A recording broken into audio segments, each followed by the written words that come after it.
Mr. Biscagnano, in your opening remarks, you mentioned that last year the Inspector General reported that the error rate in Social Security was less than 1%, and it was an error rate that you wanted to improve upon. Am I right? Yes. Okay. But in his State of the Union address, listened to by millions and millions of Americans, President Trump suggested that, quote, millions and millions, end of quote, of Social Security checks are going out to people who are between the ages of 140 and 360 years old. Millions and millions of checks.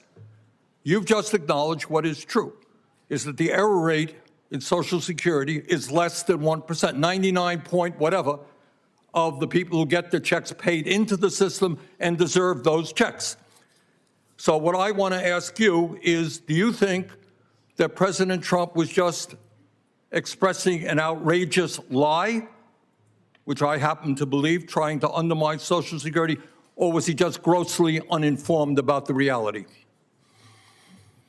I think what the president was representing, which further was represented again and proven to be accurate, is that there were millions of Social Security records that did not have people deceased.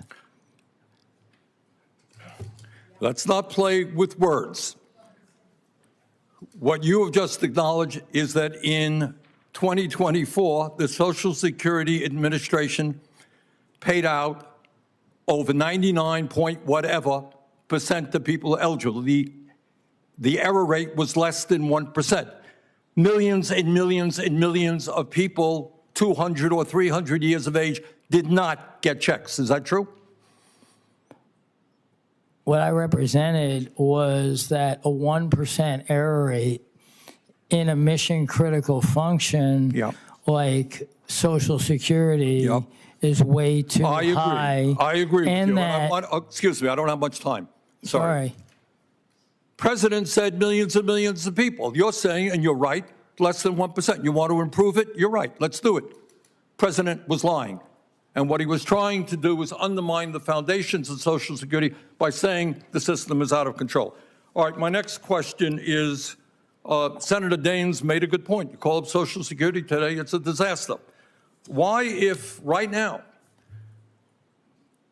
it is hard for people to get through in Vermont and all over this country, why do you think the Social Security Administration is now closing down offices and laying off 7,000 employees?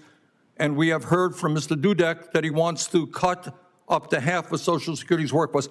When the department is now understaffed, people can't get through. Do you think it makes sense to lay off half the staff? First and foremost, I'm not there, sir. Just answer the question, please. Do you think it makes sense? I know you're not there. Do you think it makes sense to lay off half of the staff when right now it is at a 50-year low in terms of staffing? Well, I don't know where Mr. Dudek gets his information from, and I don't communicate with Mr. Dudek. I'll just ask you. I mean, I think what Mr. Senator Daines said was right. Tough to get through right now. I think common sense would suggest that when it's bad now, you don't lay off half your staff. Would you agree with me?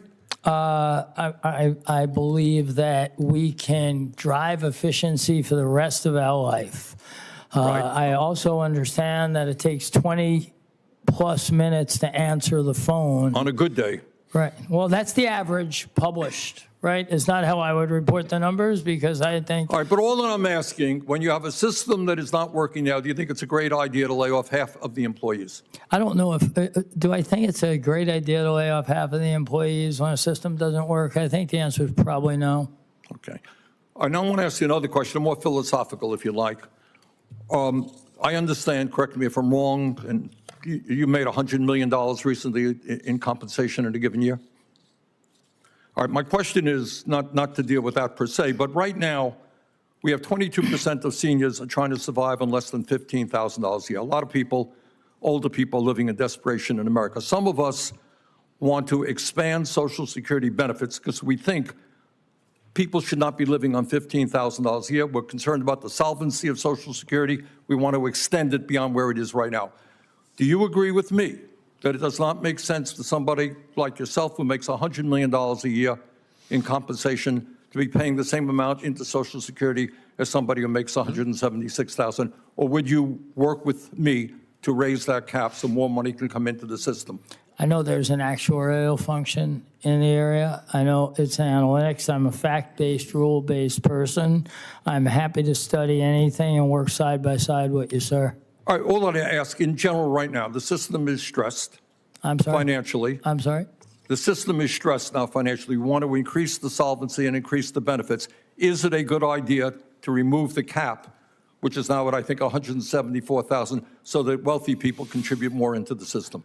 I don't think that's the commissioner's job at all, sir. I think the commissioner's job is to run the agency right. I'm happy to provide all the information you want, and I'm happy to be a partner in solving every problem. Okay, thank you very much.